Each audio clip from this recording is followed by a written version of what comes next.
कराची के इलाके केमाड़ी के मशहूर नेटी जेटी पुल पर ट्रॉलर और ऑयल टैंकर में तसादुम, हजारों लीटर ऑयल सड़क पर बह गया। कराची के इलाके केमाड़ी नेटी जेटी पुल पर तेज रफ्तार ट्रॉलर ऑयल टैंकर से जा टकराया। तसादुम के बायस हजारों लीटर ऑयल सड़क पर बह गया। ऑयल टैंकर को पेश आने वाले हादसे के बाद शहरी ड्रम्स में ऑयल जमा करने पहुँच गए। वाक़े में मुतादिद अफराद फिसलन के बायस गिरकर जख्मी हो गए। माड़ीपुर जाने वाला ट्रैफिक मुकम्मल तौर पर बंद रहा। ट्रैफिक पुलिस के मना करने के बावजूद शहरी ऑयल जमा करते रहे।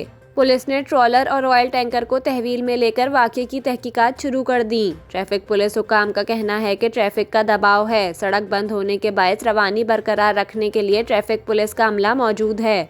नेटी जेटी पुल पर पोर्ट से निकलने वाली हैवी ट्रैफिक का जोर रहता है। पुल पर हादसे के बाद से इंतहाई अहम शाहराह पर ट्रैफिक कई घंटे से जाम है और गाड़ियों की लंबी कतारें लग गई हैं।